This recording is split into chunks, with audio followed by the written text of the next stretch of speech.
Hello दोस्तों, स्वागत है आप सभी का हमारी एक और रोमांचक कहानी में। उम्मीद करती हूँ आपको ये कहानी बेहद पसंद आएगी।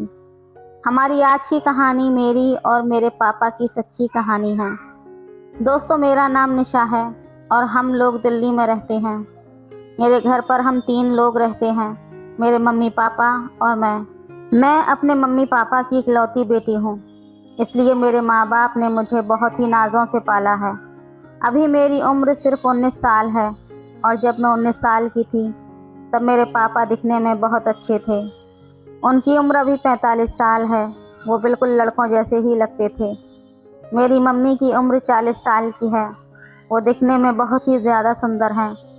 वो एक सिंपल और साधारण सी महिला हैं जो अपना ज़्यादातर समय किचन में और पूजा पाठ में ही निकाल दिया करती थी। जब मेरे दादा और दादी थे तब वो अपने सास ससुर की बहुत ही सेवा करती थी और वो पापा को ज़रा सा भी टाइम नहीं दे पाती थी। आपको बता दूं कि मेरे पापा एक प्राइवेट कंपनी में नौकरी करते थे। हम लोग मिडिल क्लास फैमिली से थे, लेकिन हमारे घर में सारी सुख सुविधाएं मौजूद थीं और किसी भी चीज़ की हमें कोई भी कमी नहीं थी। खैर, ये बात तब की है जब मैं हाई स्कूल में पढ़ाई कर रही थी और उस वक्त मेरी उम्र 16 साल थी, लेकिन मैं दिखने में बिल्कुल 22 से 23 साल की लगती थी, क्योंकि मेरा शरीर एकदम गठीला और भरा हुआ था। मैं बहुत ही ज़्यादा सुंदर थी। स्कूल में हर कोई मुझे अपनी गर्लफ्रेंड बनाना चाहता था, लेकिन मैं किसी से भी बात नहीं करती थी। एक रात की बात है, जब हम लोग खाना खाकर अपने अपने कमरे में सोने के लिए चले गए। मैं भी अपने कमरे में सोने चली गई, लेकिन मुझे नींद नहीं आ रही थी, तो मैं अपने बेड पर सोने की कोशिश करने लगी। तभी मुझे ऐसा लगा कि मम्मी पापा के कमरे से कुछ आवाज़ आ रही है। शायद वो लोग आपस में लड़ाई कर रहे थे। मेरा कमरा भी मम्मी पापा के कमरे के ही पास था। तभी मुझे आवाज़ आ रही थी। मैं पहली बार अपने मम्मी पापा को ऐसे लड़ते हुए उनकी आवाज़ें सुन रही थी, इसलिए मेरा दिल घबरा रहा था कि आखिर वो लोग इतनी रात में क्यों लड़ाई कर रहे हैं। मैं ये बात जानना चाहती थी, इसलिए मैं बिना देरी किए अपने बेड से उठी और उनके दरवाजे के पास जाकर उनको देखने की कोशिश करने लगी। दरवाज़ा बंद होने के कारण मैं कुछ देख नहीं पाई। तभी मेरी नज़र खिड़की पर पड़ी जो मम्मी पापा के कमरे से जुड़ी हुई थी। वो खिड़की बहुत पुरानी थी, उसकी वजह से उसमें बहुत जगह छेद थे जिसमें हम अंदर का नज़ारा देख सकते थे। फिर क्या था, मैंने अपने कमरे की लाइट बंद कर दी और उस खिड़की के पास जाकर उसमें से झांक कर देखने लगी, तो अंदर का नज़ारा देखकर तो मेरे होश ही उड़ गए।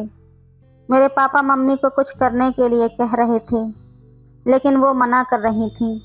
मैं समझ गई थी कि आखिर वो उनसे क्या चाहते हैं, लेकिन मेरी मम्मी पापा को मना कर रही थी।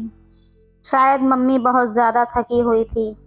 तभी मेरे पापा गुस्से में करवट बदल कर सो गए और मेरी मम्मी भी सो गई। दोस्तों, वो नज़ारा देखकर मुझे बहुत अजीब सा महसूस होने लगा था। मेरा दिल बहुत तेज़ी से धड़क रहा था।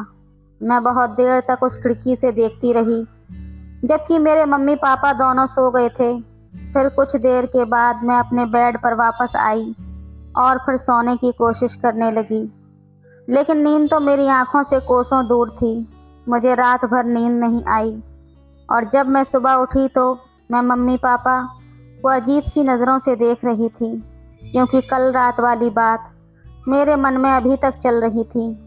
उनकी बातों की वजह से मैं रात भर सो नहीं पाई थी। मेरे मम्मी मुझे बोली, क्या हुआ निशा, कोई बात है? मैंने कहा, नहीं मम्मी, वो आज मेरी तबीयत ठीक नहीं लग रही है, मैं आज कॉलेज नहीं जा पाऊंगी। मम्मी ने कहा, कोई बात नहीं, आज तुम आराम कर लो, कल से अपने कॉलेज चली जाना। हम सब नाश्ता कर रहे थे। फिर पापा ने नाश्ता किया और टिफ़िन लेकर अपने ऑफिस के लिए निकल गए। मेरी माँ ने नाश्ता मुझे दिया और कहा कि लो, खाकर तुम भी आराम कर लो। मैंने नाश्ता किया और जाकर अपने रूम में आराम करने लगी। मेरी मम्मी नाश्ता करके अपने रूम में सोने के लिए चली गईं। फिर मैं अपने रूम में लगी खिड़की जो मम्मी पापा के कमरे से जुड़ी हुई थी उससे झांक कर देखने लगी, तो मम्मी अपने कमरे में सो रही थी, लेकिन मेरे मन में कल की बातें अभी तक चल रही थीं। मैं रात होने का इंतज़ार करने लगी थी। जब रात हुई तो पापा घर पर आए। फिर से वही बातें मेरे मन में चलने लगीं।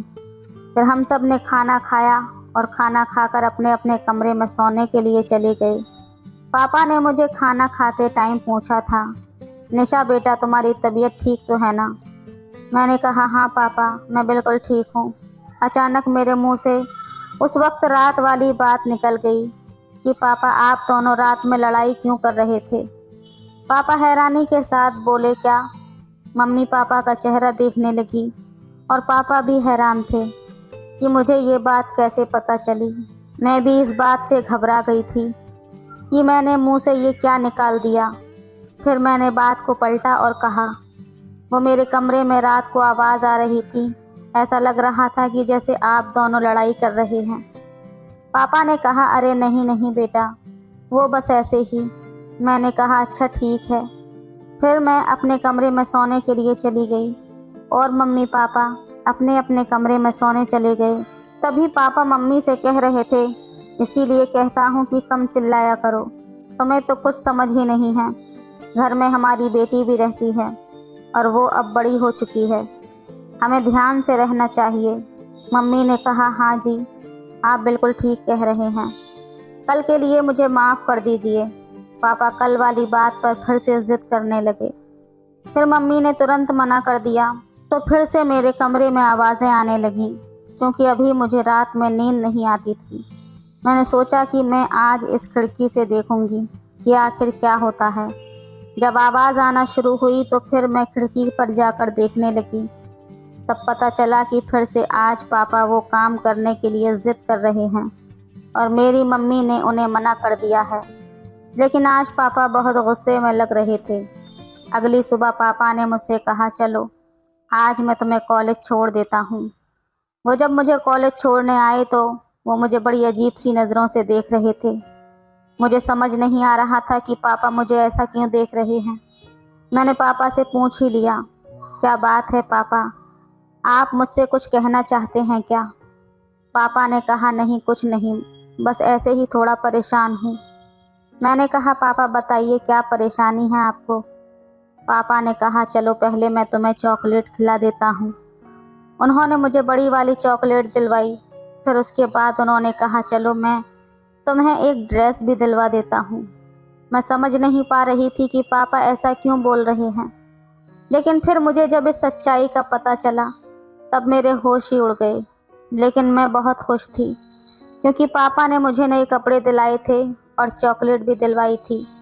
मैंने कहा आप कुछ परेशान थे पापा? पापा ने कहा हाँ बेटा, वो मैं जॉब करता हूँ तो उसमें मुझे किसी की ज़रूरत पड़ती है।